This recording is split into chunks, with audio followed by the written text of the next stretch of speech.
Hello, Paul. This is Tom Garcia in Tucson. I received your letter and the pictures today. I'm going to start a tape this evening, get it finished. Probably take me about a week to get it finished. Let's see, today is the 4th of January, and then I'll get it off to you. There's not going to be a whole lot of conversation on the tape. I've got 5 or 10 minutes here at the very most, and then I'm going to put something on it. I'll see what I can find on my Vietnam tapes, something that I recorded either in Vietnam or one of my friends perhaps recorded, and that will be the next part, the remainder or the backside or whatever. I'll decide when I get there, of this tape. I'm glad you mentioned about the Writers' Conference here in Tucson, because I'd forgotten about it, and it is this month. I think I'll just stop right now and look for the date. January 26th. Okay, I'll be able to go to that. I'm going down to Texas, San Antonio, Lackland Air Force Base next week, but I'll be back in time to go to this thing on the 26th. Yeah, I'll see if Ted Schwartz is there, and if I can find out about agents, or get a list of agents, or find out where to get a list, or whatever. Yeah, that Writer's Digest, I take that from time to time. My subscription expires, and then I take it up again. The part of Writer's Digest that I like the best is the part where they tell markets. That's the title of it. And speaking of markets, gee, I threw away last month's Writer's Digest, or I would send it on to you. I have something here, and I'm looking for it. Here it is, called Markets. It's just a little spiral book, and when I find something that looks good, I cut it out and paste it in. And let's see if I did that here. There it is. Good. 310. I got a sample copy of 310 today, and it's a brand new magazine. The things that are in it are, some of them look like they could have been letters to the editor, and some of the articles look like they could have been stolen out of some small newspaper somewhere, feature stories. There was an article in there. I read the whole magazine in 10 minutes today. It was only 16 pages. There was an article in there that mentioned about a woman who lived in Woodland Hills, and it didn't even say where Woodland Hills was. It's in California, but a lot of people might not know that. This is for readers over 70 years of age. When I write them a letter, I'm going to suggest they change their masthead to be about people over 70 years of age. Gee, why eliminate younger readers if you can glom onto a few of them who might, for some purpose or other, want to buy the magazine?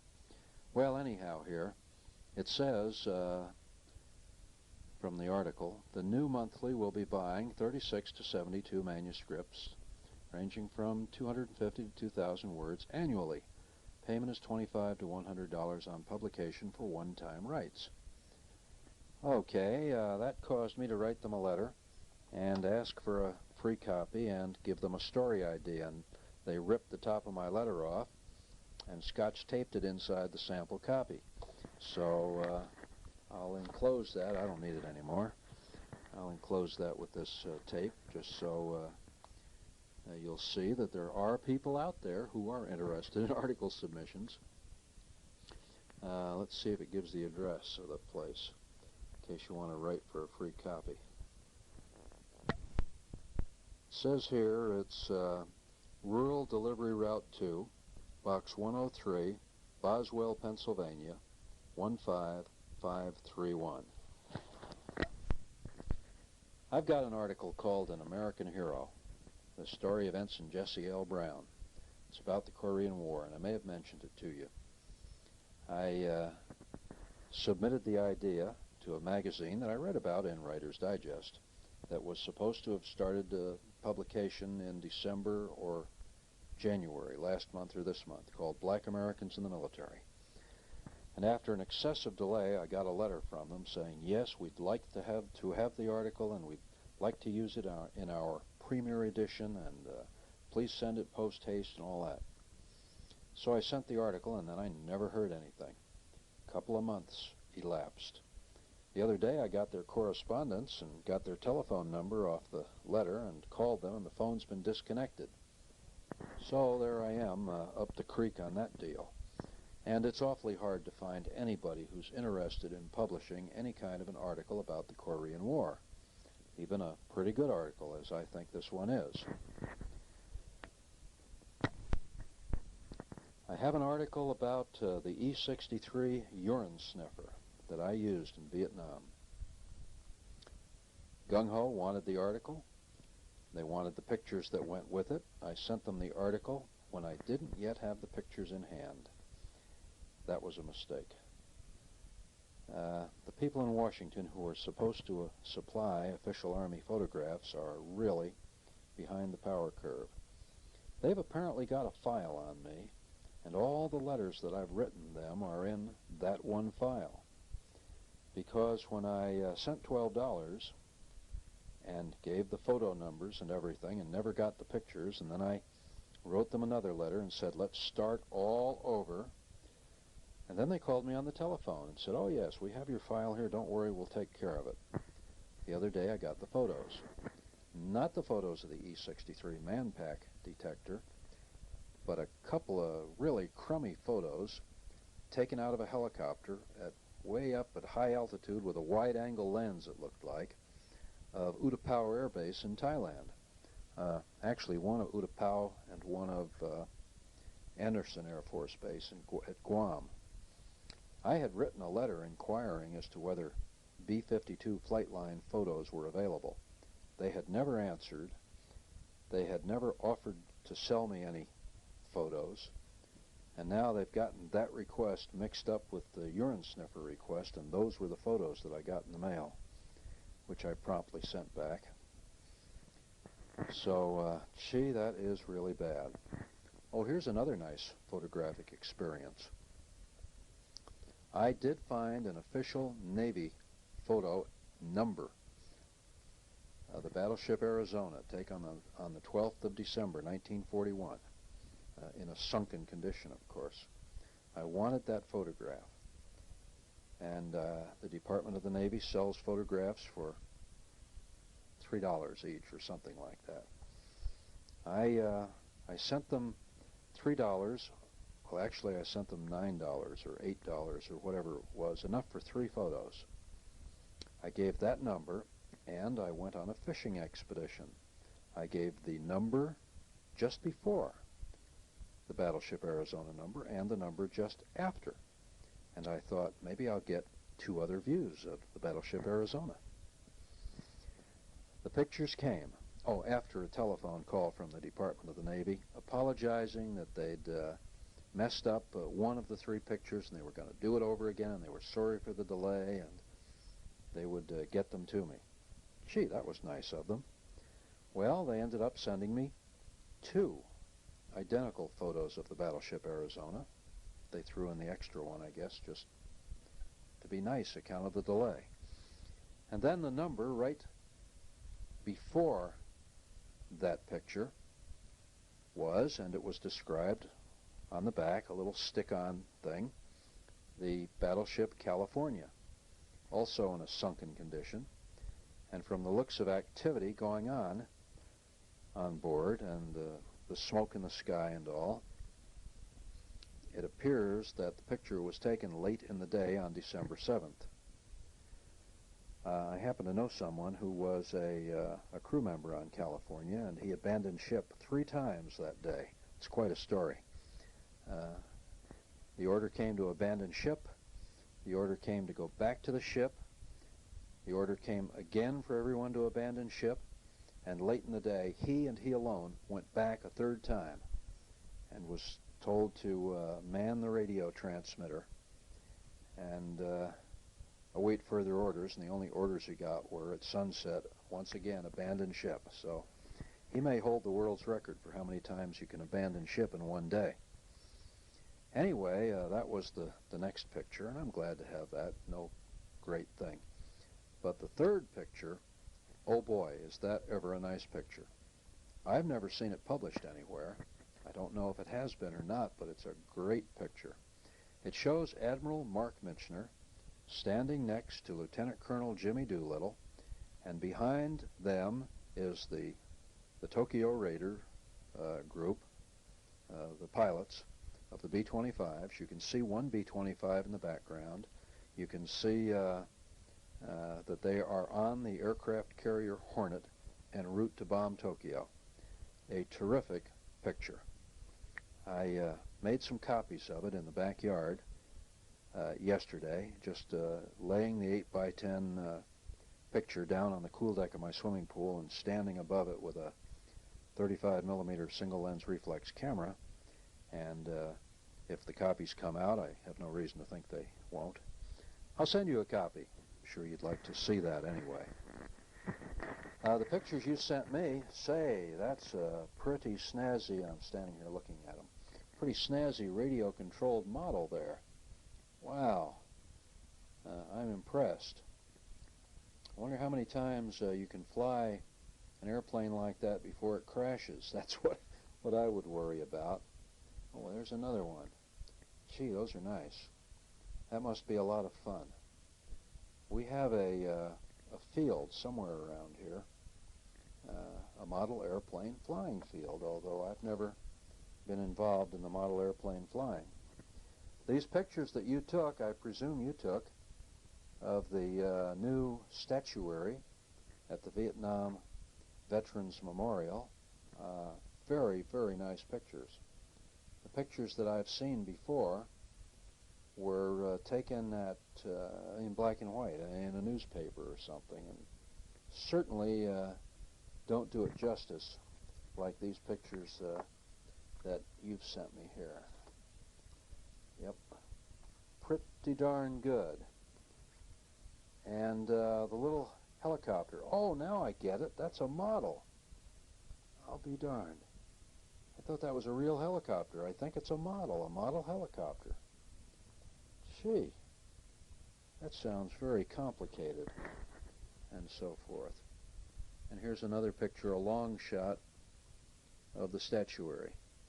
Pretty good, pretty good. I've not seen the statue. I was at the wall on Veterans Day in 1983. That must have been about the 26th of May. And the 25th of May, my son graduated from the Naval Academy, and we were in Washington for a week for all of those festivities. Back in 1983, the wall had just been dedicated shortly before then, I think. Well, this novel, the Long Range Reconnaissance Patrol Unit 1, that sounds like, if you follow them through from the beginning, through training, on through Vietnam, and then back to the real world, that is a heck of a comprehensive, long kind of a novel. I hope that you can do something with that. That sounds real interesting and quite commercial. You worked with some real elite ties. I was around lots of different kinds of ties, and some of them were not too sharp. And the 23rd Helicopter Squadron in particular, that I had a little bit of something. I was assigned TDY to them, and I still don't know why. They didn't know why I was there. I didn't know why I was there. We went and flew around for a few days, and then I went back home. I still don't know what was going on. But they did have some problems. They weren't very eager to get out and fight the war, anybody's war. They wanted to go back to Bangkok. Didn't want to be up there where they were, and they sort of snuck off on me in the middle of the night and disappeared because a fellow had a rotor tack out. You know, the engine tack and the rotor tack are normally right next to each other on the needles right together on the same gauge, and if you don't have a rotor tack, so what? The engine tack still tells you what you're doing, and only in the event of auto rotation would you be too concerned about a rotor tack, and then you don't really even need that. Anyway, I told one of the pilots there was a wrecked H-34 out behind the hangar. I said, I'll go back there and see if there's a rotor tack on the engine. Went back and looked and came back and said, hey, yeah, there's a tack out there. He said, oh, wrong number. I guess he looked with me and found the number was different than the one on his H-34. I said, hey, that's the serial number. That's not supposed to be. It's never the same. The model number here, and it's the same. Take my word for it. He said, no, I have to go to Bangkok and get rotor tack. Fly to Bangkok tomorrow. And I said, no, you don't have to, honest. I'll show you tomorrow morning. I'll get that thing off there myself and put it on for you. Bright and early the next morning, I'm down the flight line. Both helicopters are gone. Ask somebody there, hey, where are the helicopters? Oh, they go to Bangkok. So these guys weren't very eager to do anything but go to Bangkok.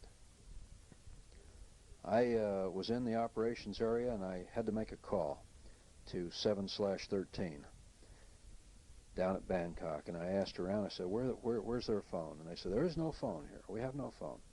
Well, what if I have to call Bangkok? Well, you can't, no phone there. So I said, wait a minute. When I came here, I met the squadron commander, captain or colonel or whatever he was, somebody. Colonel, I think.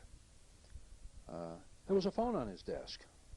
And they looked at me like I was from Mars, you know. I mean, the colonel's got a phone. What's that got to do with you? That's not going to do you any good. So I go over and I knock on the colonel's door. He says, come on in. I say, can I use your phone? And he says, well, yeah. So I stand there in front of his desk, pick up the phone, get the operator, get through to Bangkok, do my business and all, and leave. No Thai officer, enlisted man, or anybody would ever go into the colonel's office and ask if they could use his phone. You just wouldn't do that. Well, an American doesn't know any better. He'd do that if he needed to call Bangkok.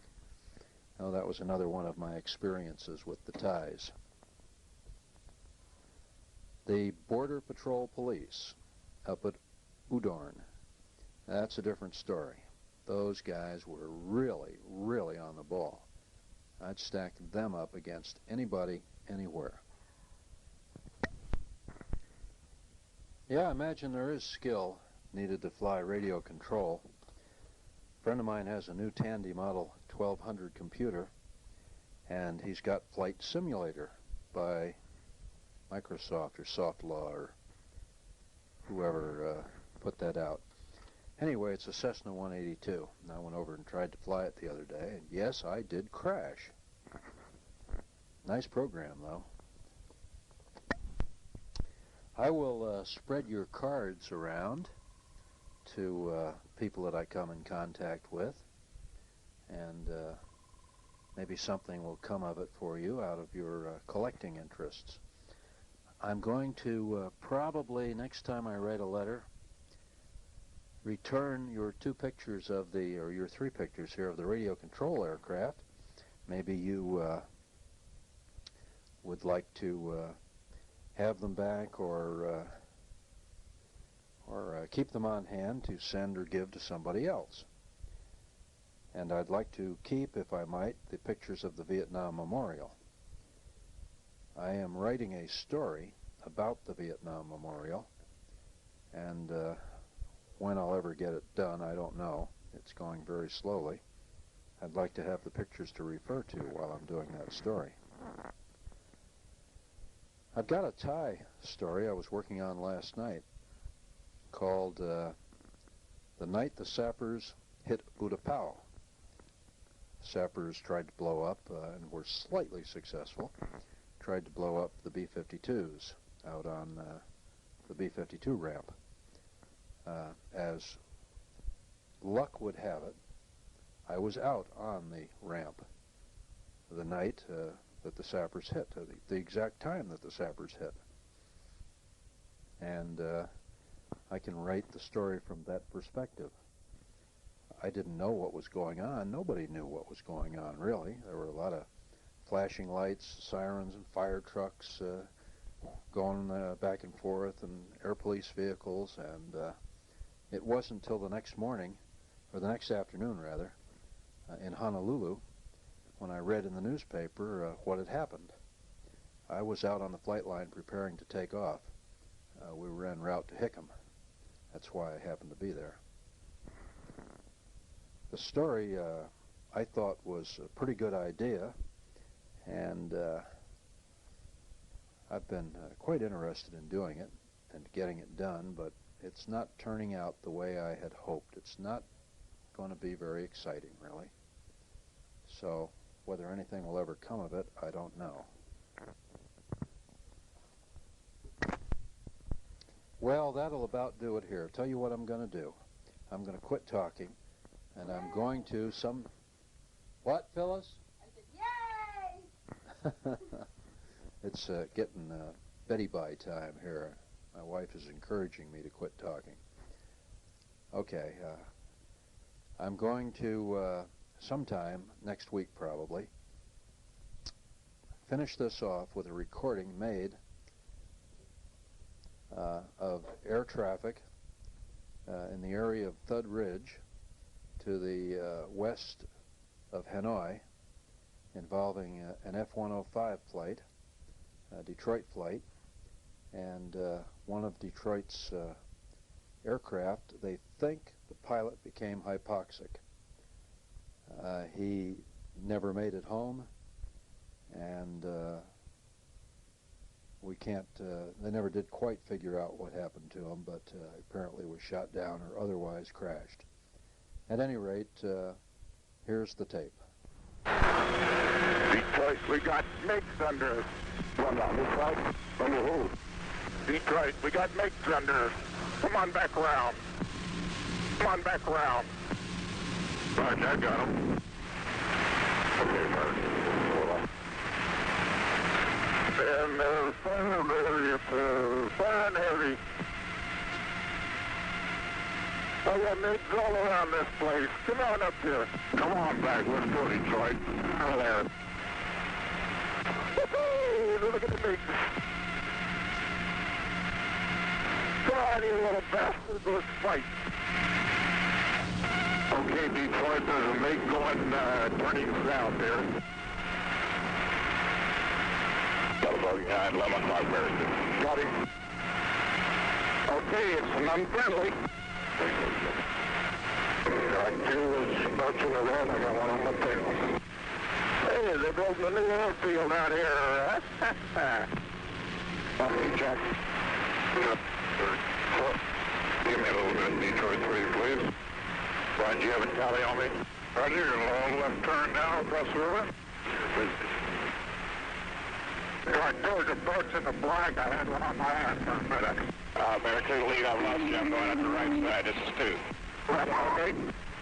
Okay, Texas, let's light them up. Okay, Texas, let's light them up. Target Texas. This is Bone Crusher on guard. This is Bone Crusher on guard.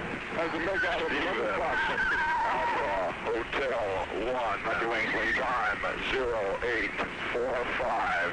Out. One's out. And I'm going left. Keep it moving, they're shooting pretty good. Get you one of those MiGs, boss. I didn't see it. Well, there's about 8 of them down there swallowing around like flies. There's no cell. Detroit, we got MiGs right under us, right under us. What's the range on Detroit?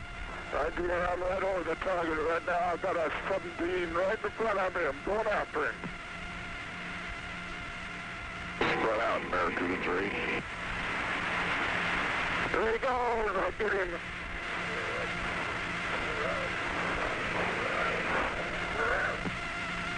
He's turning hard right.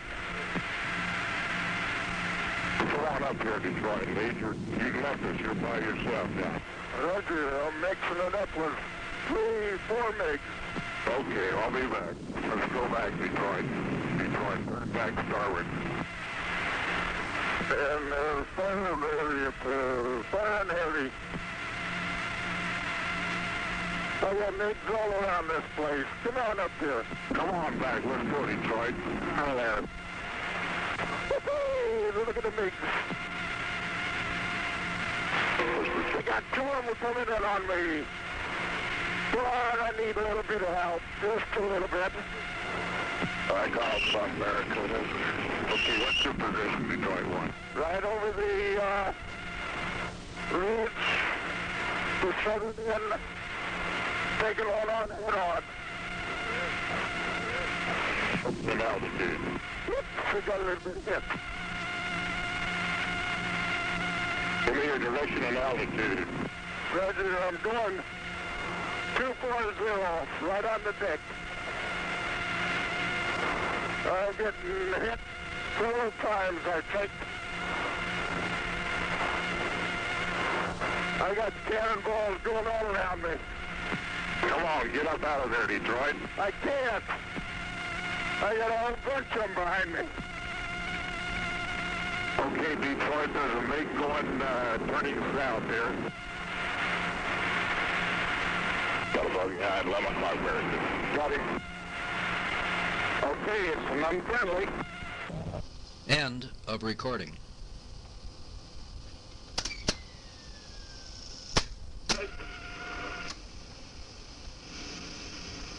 I got cannonballs going all around me.